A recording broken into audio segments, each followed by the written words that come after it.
and just in case you have something to stop the attack. Leviatine! Attack! Into this! Let's go, baby! Yo, let's go, baby! Your boy is officially in Masters! Let's go! Boom! Hey, what's up, duelist friends? You guys ready for this deck profile? Because your boy has made it to Masters, and it's been an intense ride. This deck profile is not like a lot of other people's decks. I have a few cards in here that I like to switch and change, and the reasons why I play them, I'm going to explain it in this video. So do stay tuned and listen to my methodology of why I chose these cards, why I kept it so consistent, and how I made it to Masters. And then I'll be dropping a gameplay of all those duels, the latest duels. I'm actually up four or five games right now in a row on Master Duel, so let's get into it. Look at this. As you see, I have been tearing it up. 4 wins back to back right here in Master. Took 1 loss there, but before that 5 wins back to back before I took another loss. This deck is amazing, and the build I got here is spicy. Let's take a look, and I'm going to explain it because it's not that easy. It's a different type of deck that you really got to learn how to play. It's really fun as well. But here is the deck profile. So we have obviously the 3 Maxi. If you want to play competitive and be taken serious in Yu-Gi-Oh, you have to play Maxi. Now, Hop Ear Squadron. How many times have you dropped Max C and you got OTK'd, right? This card helps prevent you from OTK, and so does Nibiru, obviously, but Hop Ear Squadron is really good because you will usually use the boss stage, get a bunch of tokens. You'll use him to use 1 level 4 token to go into Death Locust, then you'll discard a card from your opponent's hand, and then on top of that you'll use another token to go into Baron. That's hitting 1 card from their hand. I've used this so many times to avoid Fiendish Chain, not Fiendish Chain, who's even playing that, to avoid any type of destruction or negate effects. Use this, it removes them from the field. They no longer can target it, no longer can negate that effect.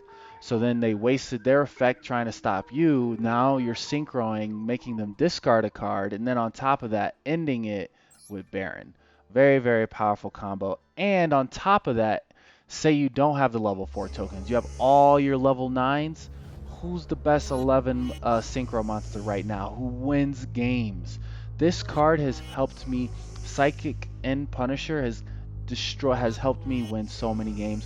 I remember one game I was going second against Sword Soul, and they opened up the 3 synchro combo with Baron, and they did 1500 damage to me. I was able to bait out negates. By the end of it, all I had was a level 9 on the full field and Hopper in hand, and I just made in Psychic on his turn. He couldn't stop it because Hopper comes out right away. It activates in hand, so it can't get negated on the field. Special summoned him, and then it was GG. I kept boosting up his attack and just kept beating over his monsters, and I won. Hopper is super good. I wouldn't take it out. I believe it really helps. It's another good hand trap. I was playing Drill Unlockbird, but I took it out. I was playing 3 Drill, 3 Maxi, 3 Ash, and the 2 Hopper. It was just too much, so I cut that out. I cut it, just running the Hoppers. You have to run Lone Fire Blossom because you're gonna want to get to Meridell as quickly as possible. And this card is, I see a lot of people playing this at 1. That is wrong. That is false. You need to play this at 2.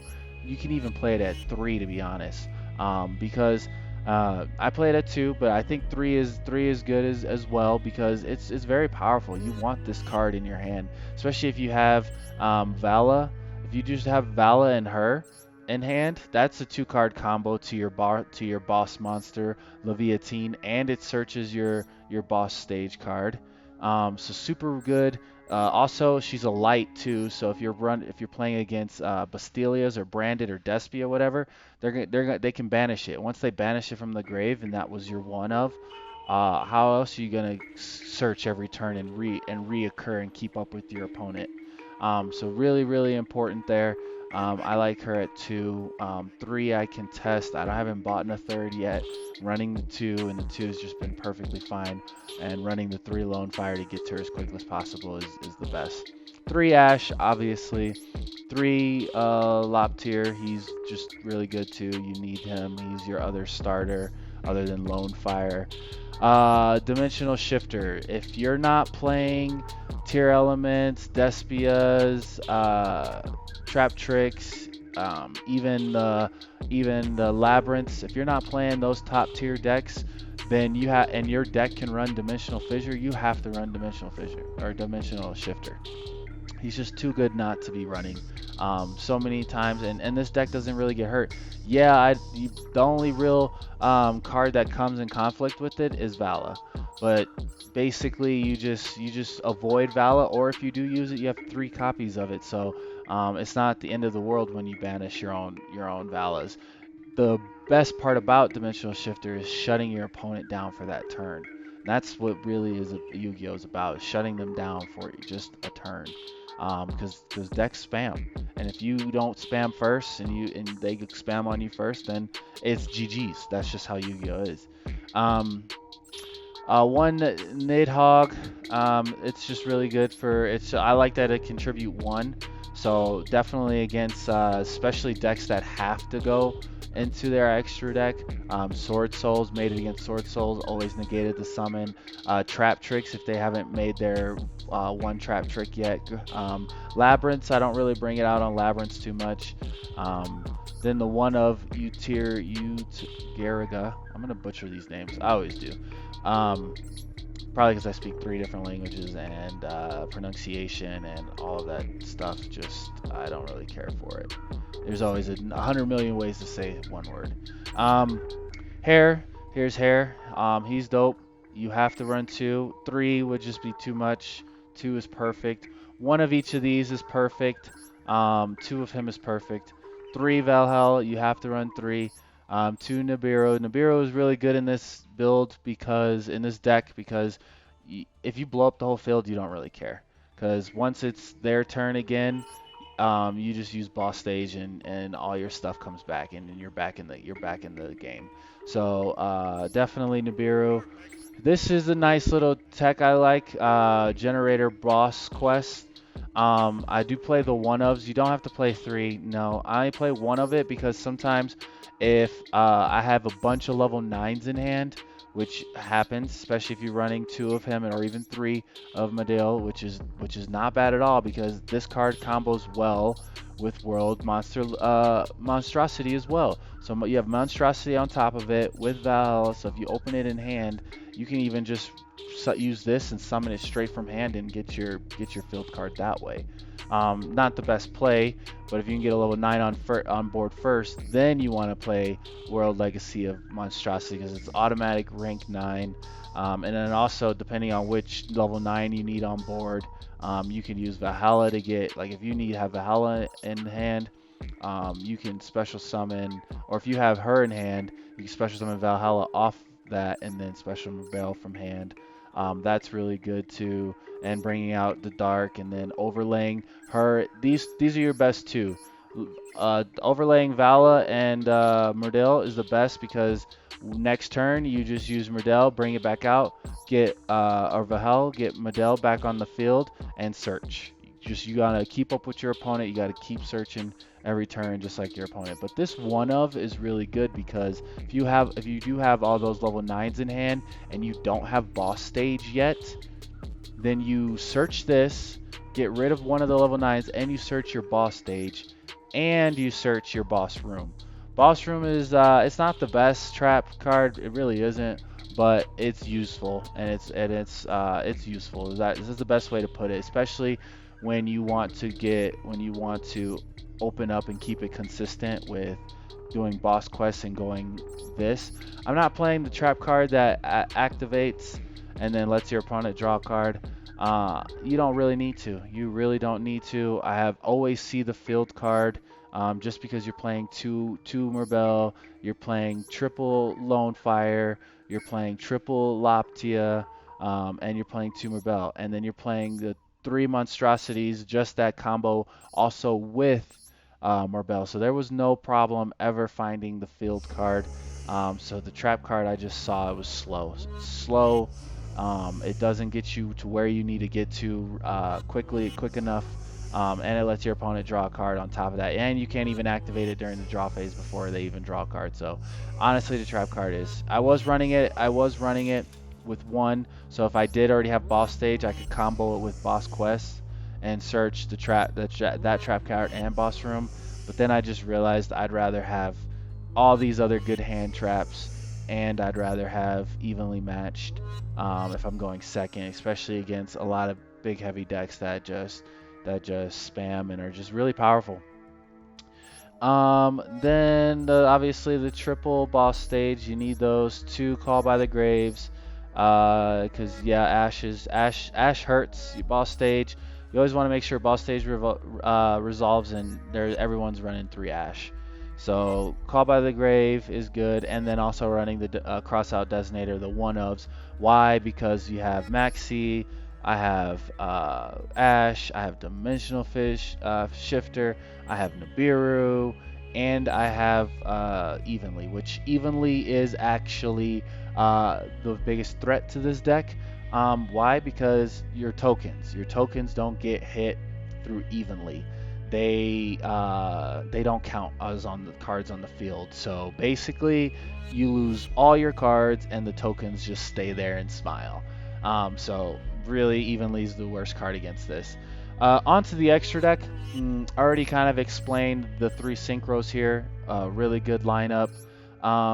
Elder entity. She's basically in here for meteorology aggravator. When he's summoned, you send a monster from your extra deck to the grave. So basically, you send her pop, and then his other effect is to detach the 2 materials and then attach any 2 monsters in the graveyard. So basically, you attach this back to it. So then basically, when it dies, or next turn when you use its effect again to detach, you'll get to use this effect twice. So it's decent. I don't really do it that much because you got Leviathan. He's your boss monster. Him, and going into Moongrander is just amazing. He's busted. I'll explain to him when we get there. Phantom Fortress, did it once or twice just to seal the game, banish 1 card from my opponent's hand when they already had 1 or 2. So that was just really good, especially if I knew that they searched the card and that card was going to bring them back. I needed to get it out of their hand. Sacred Tree Beast, he was good. Didn't really make him that much. I really don't like him at all, so I could consider cutting him. He just only activates on your opponent's turn to negate an effect, which really don't like that. So didn't really make him that much. Onto the boss monster. Oh wait, let's not skip Juggernaut. Juggernaut's really good. You definitely don't want to waste his effect, and you can waste his effect if they play any sort of spell, trap, or monster that lingers. So like any monster, any card lingers. Evenly Matched lingers. World Legacy lingers. Call by the Grave lingers. It's like when they activate it, don't chain to it. Because if you chain to it, they're going to draw a card, and then they're going to put the card that they already activated onto your Juggernaut monster, which then completely defeats the purpose. Best time to use him is when they commit to a board and they use their resources to make 1 or 2 monsters, 1 or 2, 3 monsters or boss monsters, and then you activate it, because then now they're forced to get rid of a card. Don't wait too late till they put a monster on board that can negate it, obviously, but just never chain it to a card that lingers, because if you do, basically they're just going to give that off, and you basically just let your opponent draw a card. So misplays can happen with him. Don't do it. Level 9, your best guy, Leviatine. Love him so much. I wish he had more field presence, but every time he hits the field, he destroys. He's absolute destruction. The fact that he doesn't target, the fact that he just avoids all destruction effects, like floating effects, is absolutely amazing. And the fact that he gets to interrupt your opponent's combos or take precious cards from your opponent's graveyard and or field that they need to keep their cycle going. So very very very powerful. Loved him all the time. Zeus is a must because you can go Leviatine, suck up some cards, go him, then attach more cards to him, and then on top of that, after you attack, make him, and already have four attachments right off the bat, right when you make them. And then for defensive plays, because we do always summon tokens all the time, you just make IP, and then as soon as all your tokens come up, you can go into Nightmare Unicorn, spin a card, or you can go into Underworld Goddess. Haven't really used that combo too much. I did have to use it to get rid of Psychic and Punisher. That was the only way to get rid of him. And it was this fire monster, super annoying, where if you don't control any cards, he's unaffected by everything, and then he can quick effect blow up the whole field. Super annoying. I basically this was put in there for him, and then I realized that this card is just busted, especially if I don't open up too well and I have to make IP. But this doesn't happen as much. It really doesn't. So this can be used for something else. I do see some people running the double X seeds, and then making the Utopia guy, and then on top of that making the other Utopia guy who basically gets to negate an effect and take control over it if it was a monster on field. Yeah, that's a good card. It is a really good card. Maybe I would maybe that would be worth running it over all of these, but I still find that your wombo combo is Leviatine, Juggernaut, and then these guys are just great interrupting just to keep um, hand advantage, and then just using hair to stay on field and negate, and have your opponent discards cards. This is what I've been playing. It's been really good. I love it. Uh, are there anything, I'm not looking to really change anything yet. There was one thing I was looking to change. It was maybe adding in, and I didn't even buy her, I didn't even get her yet, but maybe adding in her. I realized that she is pretty decent. Um, she can help me out in some case scenarios. Tribute 1. I do love the 1. Then target one Generaider monster in your graveyard. Special summon in defense position. It's pretty good. I might have to test it out. I just like the 40 at where I'm at right now. I could do 41. Wouldn't be the end of the world, especially since I play boss, or especially since boss stage allows you to special summon. But if I did put her in, then maybe I would run the trap card, just for more consistency. I'd be at 42. I'd have more ways to get to the field card. And then this would also, it's if I already have the field card. I hated having the field card and then getting to boss quest, because then I would search just basically another field card and boss room. So I did like having this in at 1 for that reason. But however said, just being really strict to the power of this deck, being able to run all these hand traps and everything, and being still consistent, is really good. You have to run the 2 or 3 more bells. One is unacceptable, in my opinion. But that's pretty much it. Tell me what you think. Let me know how you feel about this deck profile and everything. Later we'll get into the video, or we'll get into some of the replays, and I'll show you everything that I was doing in Master Duel. So super excited. Let's get into them.